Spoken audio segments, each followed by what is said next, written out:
स्वागत है आपका करियर प्लस कोचिंग के ऑनलाइन प्लेटफॉर्म पे। आज हम लोग विभिन्न देशों के भौगोलिक उपनाम देखेंगे जो बार बार परीक्षाओं में पूछे गए हैं। काफ़ी इंपॉर्टेंट क्वेश्चन है, तो ये सीरीज आप लोग जरूर देखिएगा। और आप लोग चैनल को सब्सक्राइब और वीडियो को लाइक अवश्य कर दिया करें, जिससे ज़्यादा से ज़्यादा लोगों तक यह कंटेंट पहुँच सके। चलिए बढ़ते हैं आज के क्वेश्चन की तरफ। आज का पहला क्वेश्चन कह रहा, निम्नलिखित में किसे पूर्व का मोती के नाम से जाना जाता था। मतलब ऐसा कौन सा देश है जिसे पहले पूर्व के मोती के नाम से जाना जाता था। Japan, Hong Kong, Sri Lanka, Taiwan. तो देखिए श्रीलंका की बनावट जो है, इसकी भौगोलिक स्थिति के अनुसार इसे पूर्व के मोती के नाम से जाना जाता था। यानी विकल्प आपका कौन सा सही हो जाएगा, सी विकल्प श्रीलंका। देखिए श्रीलंका की जो बनावट है एक आंसू की बूंद की तरह आपको दिखाई दे रही होगी, ठीक है। श्रीलंका की भाषा कौन सी है, सिंघली भाषा। श्रीलंका में कौन सी भाषा बोली जाती है, सिंघली भाषा। इसे प्राचीन में पूर्व का मोती या जवाहरतों का देश कहा जाता था, ठीक है। तो विकल्प आपका कौन सा सही हो जाएगा, सी विकल्प श्रीलंका। दूसरा क्वेश्चन है, निम्न में कौन सा देश चारागाहों का स्वर्ग कहलाता है। कौन सा देश है जो चारागाहों का स्वर्ग कहलाता है। New Zealand, USA, Australia, Netherland. तो न्यूजीलैंड जो है इसे चारागाहों का स्वर्ग पूर्व में कहा जाता था, ठीक है। यानी विकल्प आपका सी सही हो जाएगा, न्यूजीलैंड। अच्छा, इसे कहा क्यों जाता है, क्योंकि न्यूजीलैंड एक ऐसा देश है जहां कोई भी आपको रेगिस्तान या डेजर्ट देखने को नहीं मिलता है। यहाँ एक विशेष प्रकार की घास पाई जाती है, ठीक है, इसीलिए इसे चारागाहों का देश कहा जाता था। चलिए बढ़ते हैं क्वेश्चन नंबर 3 की तरफ। किस देश को सफेद हाथियों की भूमि के नाम से जाना जाता है। Laos, Thailand, Kenya, Myanmar. तो सफेद हाथियों का देश किसे कहा जाता है, थाईलैंड को। थाईलैंड को सफेद हाथियों का देश कहा जाता है। सफेद हाथी किसका प्रतीक है, सफेद हाथी शांति और समृद्धि का प्रतीक माना जाता है, ये ध्यान रखिएगा। इसे कहा क्यों जाता है, क्योंकि यहाँ पे सफेद हाथियों की संख्या अधिक मात्रा में पाई जाती है, इसलिए इसे सफेद हाथियों का देश कहा जाता है। चलिए बढ़ते हैं अगले क्वेश्चन की तरफ। यूरोप के किस देश को लघु यूरोप कहते हैं। यूरोप के किस देश को लघु यूरोप कहते हैं। France, Germany, Spain, great Britain, ठीक है। तो फ्रांस को जो है वो लघु यूरोप की संज्ञा दी गई है, ठीक है। किस देश को हम लोग लघु यूरोप कहते हैं, फ्रांस को। फ्रांस को क्या कहते हैं, लघु यूरोप, ठीक है। फ्रांस ही एक ऐसा देश है। अच्छा, इसे कहा क्यों जाता है ये भी जानते रहिए ना। फ्रांस को इसलिए कहा जाता है लघु यूरोप क्योंकि फ्रांस एक ऐसा देश है जो स्वयं खाद्यान्न पर आत्मनिर्भर है, ठीक है। फ्रांस को एक चीज़ और उपनाम, एक फ्रांस का एक और उपनाम दी गई है जिसे कहते हैं किसानों का देश। किसानों का देश किसे कहते हैं, फ्रांस को, ठीक है। और लघु यूरोप फ्रांस को क्यों कहा जाता है, क्योंकि यह खाद्यान्न उत्पादन में आत्मनिर्भर है, इसलिए इसको हम लोग किसानों का देश या लघु यूरोप की संज्ञा दी गई है। समझ में आया। चलिए बढ़ते हैं अगले क्वेश्चन की तरफ। किस देश को वनों का देश कहा जाता है। रूस, सूरीनाम, ब्राजील, कांगो, प्रजातांत्रिक गणतंत्र। तो किस देश को वनों का देश कहा जाता है, वनों का देश कांगो प्रजातांत्रिक गणतंत्र को कहा जाता है, ठीक है। वनों का देश किसे कहा जाएगा, कांगो प्रजातांत्रिक गणतंत्र, ठीक है। इसे वनों का देश कहते हैं और इसको डॉक्टर कांगो के नाम से भी जाना जाता है। इसका दो उपनाम है, एक डॉक्टर कांगो और एक वनों का देश। वनों का देश किसे कहेंगे, कांगो प्रजातांत्रिक गणराज्य को, ठीक। चलिए बढ़ते हैं अगले क्वेश्चन की तरफ। चढ़ते सूर्य का देश किसे कहा जाता है। Norway, Japan, Philippines, Vietnam. चढ़ते सूर्य का देश किसे कहा जाएगा, जापान को, ठीक है। जापान को हम लोग चढ़ते सूर्य का देश कहते हैं। यानी विकल्प आपका कौन सा सही हो जाएगा, बी विकल्प जापान। और सूर्यास्त का देश किसे कहते हैं, सूर्योदय का देश या चढ़ते सूर्य का देश या सूर्योदय का देश पूछे तो जापान हो जाएगा। और सूर्यास्त का देश ब्रिटेन को कहते हैं, ठीक है। और मध्यरात्रि का सूर्य, मध्यरात्रि के सूर्य का देश किसे कहते हैं, नॉर्वे को। ये तीनों ध्यान रखिएगा, चढ़ते सूर्य का देश जापान, मध्यरात्रि सूर्य का देश नॉर्वे और सूर्यास्त का देश ब्रिटेन को कहा जाता है, ये तीनों इंपॉर्टेंट हो जाते हैं। एक बार फिर से बता दे रहे हैं, चढ़ते सूर्य का देश जापान, सूर्यास्त का देश ब्रिटेन और मध्य रात्रि का सूर्य नॉर्वे को कहा जाता है। चलिए बढ़ते हैं अगले क्वेश्चन की तरफ। कौन सा देश sugar bowl of the world, यानी किस देश को चीनी का कटोरा, sugar bowl of the world के रूप में जाना जाता है, यानी चीनी का कटोरा। यूएसए, चीनी का कटोरा या चीनी का प्याला, बाउल मतलब प्याला भी होता है, तो ये ध्यान रखिएगा। चीनी का कटोरा पूछे आपसे या चीनी का प्याला पूछे तो किस देश को विकल्प दिया है, यूएसए, भारत, ब्राजील, क्यूबा। तो किस देश को हम लोग चीनी का कटोरा कहते हैं, क्यूबा को। क्यूबा को हम लोग चीनी का भंडार देश या चीनी का प्याला या चीनी का कटोरा कहते हैं। ठीक है। यहाँ गन्ने का उत्पादन विश्व में प्रथम स्थान पे होता है, प्रति हेक्टेयर उत्पादन में ये विश्व में प्रथम स्थान पर, इसीलिए इसको हम लोग शुगर ऑफ बाउल कहते हैं या चीनी का कटोरा या चीनी का प्याला आदि के नामों से जाना जाता है। चलिए बढ़ते हैं क्वेश्चन नंबर 8 की तरफ। किस देश को यूरोप का रोगी या यूरोप का मरीज कहते हैं, स्पेन, पुर्तगाल, तुर्की, नॉर्वे। ध्यान से सुनिए, यूरोप का मरीज हम लोग किसे कहेंगे, तुर्की को। तुर्की को हम लोग यूरोप का मरीज या यूरोप के रोगी के नाम से जानते हैं। क्यों जानते हैं, क्योंकि 17वीं शताब्दी में तुर्की जो है वो तुर्क साम्राज्य का हिस्सा था और पहले विश्व युद्ध तक इसका हिस्सा हुआ करता था। जब पहला विश्व युद्ध नहीं हुआ था तब इसका तुर्क साम्राज्य का ओटोमन एम्पायर जो है, ओटोमन साम्राज्य विस्तृत था। लेकिन जब विश्व युद्ध हो गया उसके बाद 18वीं शताब्दी आते आते तुर्की की हालत इतनी खराब हो गई कि इसका प्रभाव बहुत कम होता चला गया और साथ ही ये बुरी तरह से आर्थिक तंगी, मतलब आर्थिक तंगी उंगी वहाँ पे आ गई। इसीलिए इसको हम लोग यूरोप का मरीज या यूरोप का रोगी, और ये अपना कर्जा नहीं चुका पाया, इसकी हालत इतनी तंगी हो गई, इसके यहाँ आर्थिक तंगी इतनी हो गई क्योंकि ये अपने कर्जे को नहीं चुका पाया। यूरोपीय बैंकों से काफ़ी कर्जा ले लिया था, उसको चुका नहीं पाया, इसीलिए इसको हम लोग यूरोप का मरीज या यूरोप का रोगी कहते हैं। फिलहाल आप लोग इतना जानिए कि यूरोप का रोगी या यूरोप का मरीज किसे कहते हैं, तो यूरोप का रोगी या यूरोप का मरीज तुर्की देश को बोलते हैं। चलिए बढ़ते हैं क्वेश्चन नंबर 9 की तरफ। किस देश को एंटीलीज का मोती के उपनाम से जाना जाता है, एंटीलीज का मोती, बहरीन, क्यूबा, सिंगापुर, इटली। तो क्यूबा को हम लोग एंटीलीज का मोती, अच्छा क्यूबा का एक नाम पीछे भी बताएं जो काफ़ी इंपॉर्टेंट है, बार बार परीक्षाओं में पूछा गया है, क्या है वो, चीनी का कटोरा, ठीक, या चीनी का प्याला। और एंटीलीज का मोती हम लोग भी क्यूबा को ही बोलते हैं।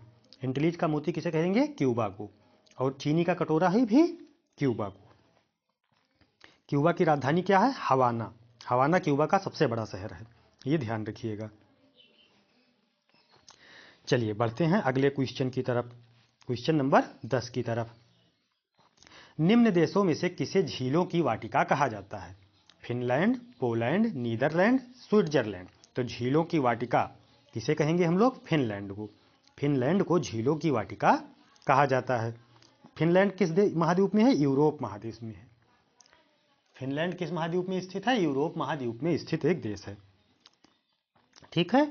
यहाँ झीलों की अधिकता के कारण हम लोग इसको झीलों की वाटिका या झीलों का शहर कहते हैं। अच्छा एक नाम इसका और भी है, हजार झीलों का देश। हजार झीलों का देश आपसे पूछेगा तब भी फिनलैंड ही आप लोग सही करेंगे। झीलों की वाटिका फिनलैंड, झीलों का देश या झीलों का शहर फिनलैंड, ठीक है। और हजार झीलों की वाटिका या हजार झीलों का शहर फिनलैंड, हजार झीलों का देश फिनलैंड, ये ध्यान रखिएगा। चलिए बढ़ते हैं अगले क्वेश्चन की तरफ।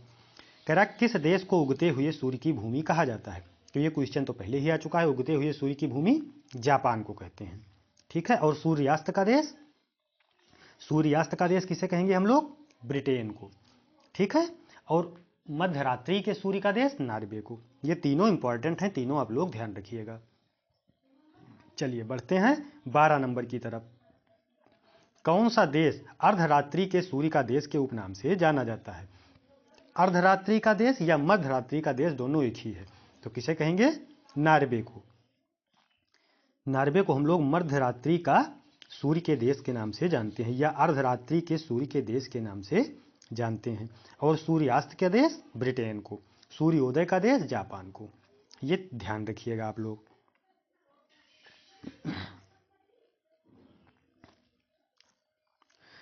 अगला क्वेश्चन है, किस देश को डूबते हुए सूर्य की भूमि कहा जाता है, या सूर्यास्त की भूमि या डूबते हुए सूर्य की भूमि? तो अभी बताया आपको, ब्रिटेन को। ब्रिटेन को हम लोग सूर्यास्त या डूबते हुए सूर्य की भूमि कहते हैं। ठीक है, ब्रिटेन को हम लोग क्या कहते हैं? सूर्यास्त या डूबते हुए सूर्य की भूमि। नॉर्वे को अर्धरात्रि के सूर्य का देश या मध्यरात्रि के सूर्य का देश, और जापान को उगते हुए सूर्य का देश बोलते हैं। चलिए बढ़ते हैं अगले क्वेश्चन की तरफ। निम्नलिखित में से किसे दक्षिण का ब्रिटेन कहा जाता है? निम्नलिखित में से किसे दक्षिण का ब्रिटेन कहा जाता है? ऑस्ट्रेलिया को, न्यूजीलैंड को, फिजी को, सोलेमन को। दक्षिण का ब्रिटेन पूछ रहा है, तो दक्षिण का ब्रिटेन किसे कहा जाएगा? न्यूजीलैंड को। ठीक है, न्यूजीलैंड को दक्षिण का ब्रिटेन के नाम से जानते हैं। यानी विकल्प आपका कौन सा सही हो जाएगा? बी विकल्प, न्यूजीलैंड। ठीक है, न्यूजीलैंड में जो है ना, वो ब्रिटेन के समान इसको कहा जाता है, क्योंकि यहाँ की जलवायु, स्थलाकृतियाँ, नस्ल आदि लगभग एक दूसरे के समान है, इसीलिए इसको हम लोग दक्षिण का ब्रिटेन बोलते हैं। अगला क्वेश्चन है, निम्न में से किसे अग्निद्वीप के नाम से जाना जाता है? अग्निद्वीप के नाम से आयरलैंड, आइसलैंड, जापान, इटली। तो अग्निद्वीप के नाम से किसे जानेंगे? आइसलैंड को। ठीक है, आइसलैंड किस महाद्वीप में है? ये उत्तरी अटलांटिक महाद्वीप में बसा हुआ एक देश है। इसकी राजधानी क्या है? रेकाजविक। आइसलैंड की राजधानी क्या है? रेकाजविक। ठीक है, रेकाजविक जो है ये आइसलैंड का सबसे बड़ा शहर है। तो अग्निद्वीप के नाम से किसे जानेंगे? आइसलैंड को। आइसलैंड को हम लोग अग्निद्वीप के नाम से जानते हैं। चलिए बढ़ते हैं क्वेश्चन नंबर 16 की तरफ। निम्न में से किसे पश्चिम एशिया का स्विट्जरलैंड के नाम से जाना जाता है? किस देश को पश्चिम एशिया का स्विट्जरलैंड? ठीक है, जॉर्डन, लेबनान, सीरिया, तुर्की। तो पश्चिम एशिया का स्विट्जरलैंड हम लोग लेबनान को कहते हैं। ठीक है, लेबनान की राजधानी क्या है? बेरूत। ठीक है, लेबनान देश की राजधानी क्या है? बेरूत। लेबनान देश किस महाद्वीप में? एशिया महाद्वीप में, पश्चिमी एशिया महाद्वीप का एक देश है। यहाँ लेबनान में एक बेका घाटी पाई जाती है, जो सेब उत्पादन के लिए वैश्विक स्तर पर प्रसिद्धि पाई हुई है। ठीक है, बेका घाटी में क्या उत्पादन होता है? सेब। और एशिया का स्विट्जरलैंड किसे बोलेंगे? लेबनान को। ये ध्यान रखिएगा। चलिए बढ़ते हैं अगले क्वेश्चन की तरफ, क्वेश्चन नंबर 17 की तरफ। निम्न में से झीलों का देश कहा जाता है? Ireland, Finland, Scotland, Norway. तो आयरलैंड को हम लोग नहीं, फिनलैंड को क्या बोलेंगे? झीलों का देश या झीलों की वाटिका, या हजार झीलों का देश भी आपसे पूछ ले तो किसे बोलेंगे? फिनलैंड को। ये ध्यान रखिएगा। चलिए, ये ऐसे इसको बोलते क्यों है? क्योंकि यहाँ पे झीलों की अधिकता पाई जाती है। झीलों का शहर पूछे, फिनलैंड। झीलों का देश, फिनलैंड। झीलों की वाटिका, फिनलैंड। या हजार झीलों का देश, फिनलैंड को बोलते हैं। अगला क्वेश्चन है, तड़ित झंझाओं का देश, तड़ित झंझाओं का देश किस देश को तड़ित झंझाओं के देश के नाम से जाना जाता है? म्यांमार को, थाईलैंड को, भूटान को, नेपाल को। तो भूटान को हम लोग तड़ित झंझावटों का देश या तड़ित झंझाओं के देश के नाम से जानते हैं। तो विकल्प कौन सा सही हो जाएगा? भूटान। भूटान को हम लोग तड़ित झंझाओं का देश कहते हैं। भूटान की राजधानी क्या है? थिम्पू। ये ध्यान रखिएगा। चलिए, यहाँ पर एक हवाई अड्डा है जो भारत के द्वारा ही विकसित किया गया है, पारो हवाई अड्डा। उसका क्या नाम है? पारो हवाई अड्डा। किसके द्वारा विकसित किया गया है? भारत के द्वारा विकसित किया गया है। चलिए बढ़ते हैं 19 नंबर की तरफ। स्वर्णिम पैगोडा का देश, स्वर्णिम पैगोडा के देश के नाम से जाना जाता है? किस देश को हम लोग स्वर्णिम पैगोडा के नाम से जानते हैं? Myanmar, Thailand, Cambodia, Laos. तो म्यांमार को हम लोग स्वर्णिम पैगोडा के नाम से जानते हैं। यानी विकल्प आपका ए सही हो जाएगा। कौन सा विकल्प सही हो जाएगा? ए विकल्प। स्वर्णिम पैगोडा के नाम से किसे जानते हैं? म्यांमार को। अच्छा, म्यांमार का एक नाम और है जो काफ़ी फेमस है, गोल्डन लैंड। म्यांमार को हम लोग गोल्डन लैंड के नाम से भी जानते हैं। और स्वर्णिम पैगोडा को ही हम लोग इंग्लिश में गोल्डन लैंड बोलते हैं। ये ध्यान रखिएगा। ठीक है, तो कौन सा देश हो जाएगा स्वर्णिम पैगोडा या गोल्डन लैंड? म्यांमार। चलिए बढ़ते हैं अगले क्वेश्चन की तरफ, क्वेश्चन नंबर 20। एशिया का प्रवेश द्वार कहलाता है? सऊदी अरब, ताइवान, तुर्की, जापान। तो एशिया का प्रवेश द्वार किसे कहेंगे? तुर्की को। तुर्की को हम लोग एशिया का प्रवेश द्वार बोलते हैं, यानी विकल्प आपका सी सही हो जाएगा। तुर्की की राजधानी क्या है? अंकारा। तुर्की की राजधानी कहाँ है? अंकारा। ठीक है, चलिए बढ़ते हैं अगले क्वेश्चन की तरफ। तो ये ध्यान रखिएगा कि एशिया का प्रवेश द्वार किसे बोलेंगे? तुर्की को। किस देश को दक्षिणी अमेरिका महाद्वीप का प्रवेश द्वार कहा जाता है? दक्षिणी अमेरिका महाद्वीप का प्रवेश द्वार। Chile, Venezuela, Suriname, Colombia. तो दक्षिणी अमेरिका का प्रवेश द्वार वेनेजुएला को बोलते हैं। वेनेजुएला किस महाद्वीप में स्थित है? अमेरिका महाद्वीप में, दक्षिणी अमेरिका महाद्वीप में स्थित है। इसको हम लोग प्रवेश द्वार, दक्षिणी अमेरिका का प्रवेश द्वार बोलते हैं। जैसे एशिया का प्रवेश द्वार तुर्की को बोलते हैं, वैसे ही इसे हम वेनेजुएला को दक्षिणी अमेरिका महाद्वीप का प्रवेश द्वार बोलते हैं। वेनेजुएला की राजधानी क्या है? काराकस। काराकास जो है वो वेनेजुएला की राजधानी है। ठीक है, चलिए बढ़ते हैं अगले क्वेश्चन की तरफ। किस देश को सांपों का देश कहा जाता है? ऑस्ट्रेलिया, पेरू, कांगो गणराज्य, ब्राजील। तो सांपों का देश किसे बोलते हैं हम लोग? ब्राजील को। ब्राजील को हम लोग सांपों का देश बोलते हैं। ठीक है, अमेजन नदी कहाँ बहती है? ब्राजील में ही बहती है। ठीक है, ये ध्यान रखिएगा। तो सांपों का देश किसे बोलेंगे? ब्राजील को, यानी विकल्प आपका कौन सा सही हो जाएगा? डी विकल्प, ब्राजील। कंगारुओं का देश के नाम से अभिहित किया जाता है। कंगारुओं का देश किसे बोलते हैं? दक्षिणी अफ्रीका को, ऑस्ट्रेलिया को, न्यूजीलैंड को, ब्राजील को। तो कंगारुओं का देश या प्यासी भूमि का देश, आपसे ये भी पूछा गया है, प्यासी भूमि का देश किसे बोलते हैं? तो प्यासी भूमि का देश ऑस्ट्रेलिया को, और कंगारुओं का देश भी ऑस्ट्रेलिया को ही बोलते हैं। ऑस्ट्रेलिया की एक खासियत और जाने रही है, ऑस्ट्रेलिया में बॉक्साइट का उत्पादन सबसे ज़्यादा होता है। ठीक है, बॉक्साइट का सबसे बड़ा उत्पादक देश कौन सा है? ऑस्ट्रेलिया। और ऑस्ट्रेलिया को प्यासी भूमि का देश और कंगारुओं के देश के नाम से भी जाना जाता है। चलिए बढ़ते हैं आज के 24 नंबर की तरफ। निम्न में से किसको लिटिल वेनिस के उपनाम से जाना जाता है?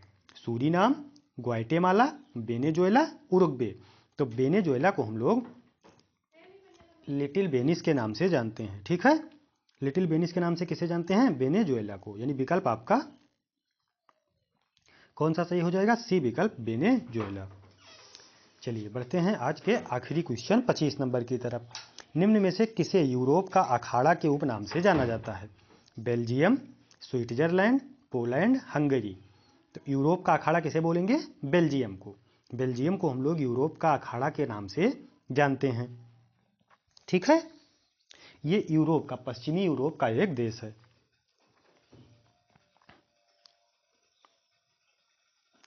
इसे यूरोप का अखाड़ा क्यों बोलते हैं? क्योंकि यूरोप के ज़्यादा अधिकतर युद्ध जो हैं वो यहीं बेल्जियम में लड़े गए हैं। ठीक है, इसीलिए इसको हम लोग यूरोप का अखाड़ा बोलते हैं।